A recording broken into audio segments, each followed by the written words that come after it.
My name is Jannet Ann Nordemann. I am not from London originally, but I consider London my adopted hometown. I came here when I was 40 as a mature student to get a law degree, and my 14-year-old told me, if you move again, Mom, I'm disowning you. So that's where I stayed. I graduated from law school, became a lawyer, worked for a couple of law firms, actually did some freelance writing for the London Free Press, and spent an awful lot of time in volunteerism and raising a lot of money for various organizations such as Community Living London. So in effect, I represent 60% of Londoners who are actually involved in volunteerism, doing works of compassion in the city, and more than 30% of Londoners who actually donate money to causes, which makes London a leadership community. It's what it does as a community, as people. We give more of our time, we give more of our money than any other city in Canada. We're actually above national averages and we're above provincial averages. And that makes me very proud to be a Londoner. And when I got inspired by the Charter for Compassion, when it was introduced by Karen Armstrong, I felt it would be wonderful if Canada took the lead in actually becoming the first country to be a compassionate nation. At that time, only one city in the world had declared itself as a compassionate city, and that was Seattle, and that hasn't changed.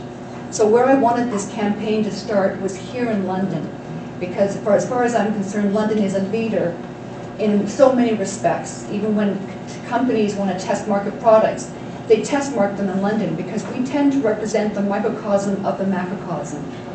So what I'd like to do for you tonight, and I don't know if the actual link is, it's not visible on the screen, so I'm not even sure if I'm able to show it to you, is a 3-minute video clip that sort of talks about the Charter for Compassion and the global movement that has actually that has started off on some small conference in 2009 and has now gone across the country.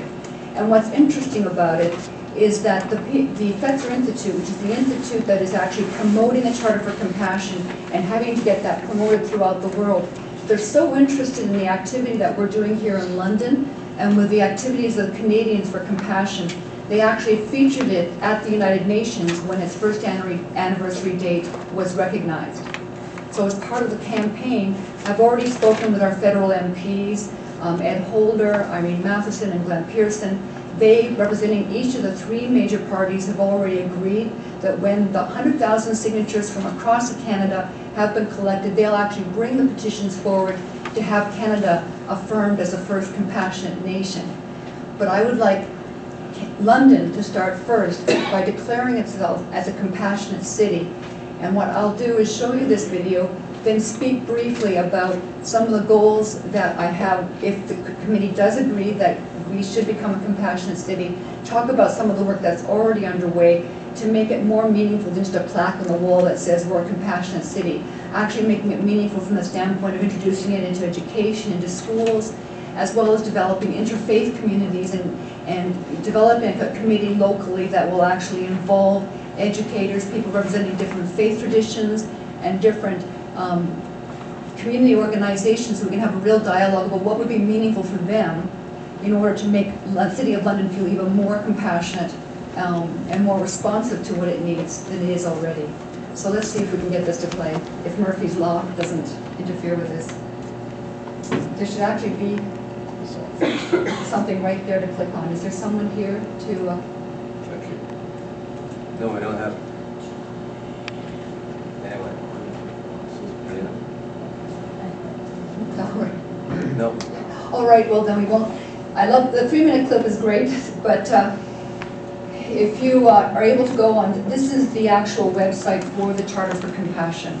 There is a Canadians for Compassion website which also has this beat, so you can take a look at it later. But in short, what it tells you about is what the Charter is. It's basically a document that sets out basic principles of how we should go. It's not law, they're just fundamental principles that state how we should interact with each other based on the golden rule, to do unto others as we would have them do unto you. And what the work and the research of Karen Armstrong, who was the spark behind this movement, found in her research as a religious historian is that so many of our major faith traditions are based on the same fundamental core belief or core moral principle of the golden rule. So since that has been introduced in the past year, it's been endorsed by Bishop Desmond Tutu, the Dalai Lama, Queen Noor, of Jordan. It's been endorsed by countries around the world. Australia, just this past summer, endorsed itself as a compassionate city.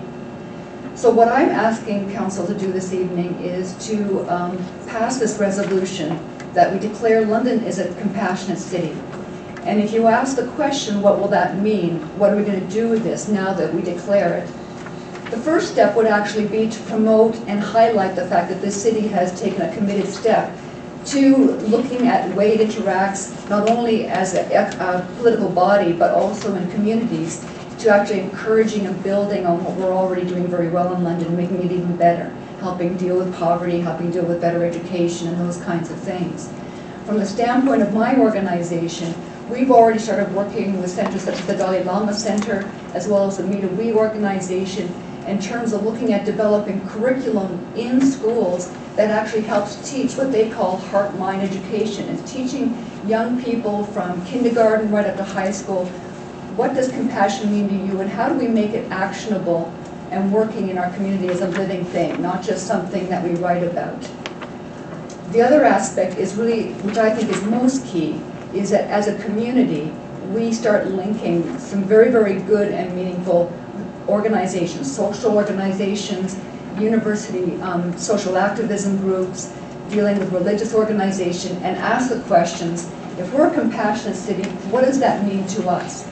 And I'd like to follow the lead, work with the London Community Foundation, who you know through their vital signs maintains a record and actually surveys to see how we're doing as a community. The statistics that I referred to actually came from their annual report, Vital Signs. By example, in Vancouver and Victoria, their own community foundations are actually working with social groups, and through that, they're actually developing programs and identifying where they need to focus most in order to make their own communities more accepting, more receiving, assisting people who need assistance in their community, building communities based on an inter-respect for people's different beliefs. And this is something that I think we could do here. And third and finally, through the whole campaign for Canadians and Compassion, the goal is to really engage youth. I think you may, if you work, I'm sure you've all worked with young people, you know how charged up they are these days to make a change in the world. They are our future. And you look at organizations such as Meet We and the We Day, when you have 20,000 young people all just in one small community getting charged up about helping build schools in different third world countries, working with indigenous cultures around the world. I'm working with that organization right now to see what we can do here in Canada to build schools and to assist First Nations communities to improve education in First Nations, as well as just getting youth in London and across Canada involved in this whole movement. So ultimately, a year from now, when we've collected those signatures, we can really stand there and see our own federal parliament say, yes, we are a compassionate nation. And I would like it very much if you would agree that we would just start here tonight with agreeing to declare London as a compassionate city to get the ball rolling. Are there any questions? Sure, certainly.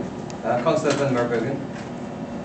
Thank you, and thank you for your presentation. Obviously, you have a lot of passion and idealism, and you should be lauded for that, and there's no doubt. But forgive me when I say, I mean, when we talk about that, that's really a motherhood statement. I mean, I don't think there's anybody who disagrees with the fact that compassion is at the root of most of our lives as individuals.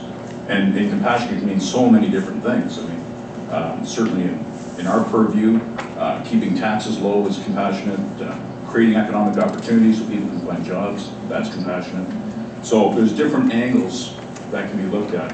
So what I would do is I would take this, and thank you once again for bringing it forward, and I think it makes sense to refer this to staff for comment and perhaps bring it back to us after a period of some reflection to digest. That's why I would move that.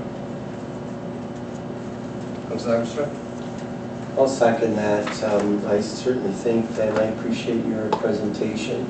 You did it with compassion. That's important. I guess the thing is this certainly seems like an issue that we should be exploring further. I know you'd like us to move ahead tonight because, you know, I can see you're very enthusiastic. But we do have to refer this to staff. We need to look at all the the pros, the cons, the ins and outs, and so on. We get some reflection from them on this issue, but certainly we need more compassion in the world. And don't know much about Karen Armstrong, but I like her name, so there you go. That's a good start, Councillor. Thank you. Remember you had a fight with her here. You had it? Well, you know, I read this report and I have a lot of compassion for it, I have to tell you that. I'm a compassionate person. In fact, one of my daily motto is gratitude for attitude. And it's pretty much the same thing. And I have to tell you that there are lots of movements in our city. Ours as a city was just designated as the first age-friendly city in Canada, which is because of our compassion for the aged. We have a group who, on a yearly basis, it's in the community, nothing to do with the city, who goes around to try to encourage people to do, during the month of October, I think, to do 1,000 random acts of kindness. So I'm just trying to put this into place. But I think that we need to be able to look at this. We need to find out a little bit more about who the group is, because first of all, we wouldn't want to endorse something like this and then we suddenly find out that it's a religious group or this group or that kind of group that we don't necessarily endorse. Those people have to work among their own community. You talk a lot about the faith association and the schools. And I think that when our staff look at this, they may ask for more input with respect to that. Who are the people who are endorsing this, who are saying, yes, I'm part of it. It's nothing personal. It's just one of those things that we have to go through if we're going to do anything at all. It might be that we won't do anything. I just want to make one revision to the motion, and that is that instead of just this staff, I don't know if staff could advise me about this, but I'd like to say civic administration, because I'd really like it. I don't know, Mr. Farrow or Ms. Saunders, is there a big difference if we say staff or civic administration? Do you know? It is civic administration. Would you agree with that? Okay, so we'll settle with that. Does the staff have anything that they would like to add to this particularly? Okay. So we have a motion on the floor to refer this to civic administration for review and report back. Is that the? That's it. Okay. Actually, I want to add on the merits of this. The words on the merits. Okay, that's good. Okay. So we have a motion, seconded. All those in favor? Carried.